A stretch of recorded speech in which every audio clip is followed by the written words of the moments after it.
வணக்கம் நண்பர்களே. நாள் 5 காலையில் சீக்கிரமாக வந்துச்சு. நம்ம சாப்பாடுலாம் சாப்பிட்டு இன்றைக்கி நம்ம நோன்பு வைக்கிறோம். நோன்பு வச்சு நம்ம ஊருக்கு வேறு போகிறோம் நண்பர்களே. ஊருக்கு போகிறதுக்கு முன்னாடி நம்ம நிறைய பர்ச்சேஸ் பண்ண வேண்டியதெல்லாம் இருந்துச்சு.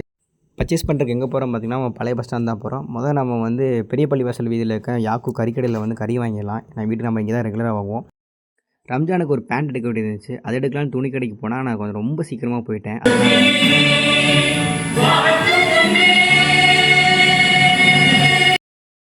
சிவா டெக்ஸ்டைல்ஸில் பார்த்துட்டாங்க, கிடைக்கல. அப்புறம் சொப்பனம் வந்தேன். சொப்பனத்தில் அந்த அண்ணா எனக்காக நிறையா மூட்டையெல்லாம் தேடி பிடிச்சி பார்த்தாரு. ஆனால் அங்கேயும் கிடைக்கல.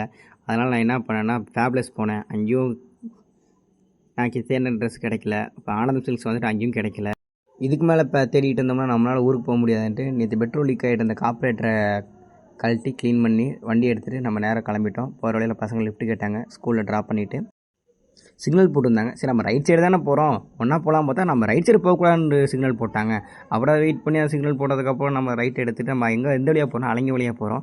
ஏன் நம்ம அலங்கி வழியாக போகிறோம்னா பார்த்தீங்கன்னா, நம்ம அண்ணாக்களை ரெகுலராக நம்ம சாப்பிடுவோம். நம்ம இன்றைக்கி நோம்பு வச்சுருக்காங்க, நம்மளால் சாப்பிட முடியாது. ஆனால் வீட்டுக்கு நோம்பு திறக்கிறதுக்கு வேணும்னு வாங்கிட்டோம்.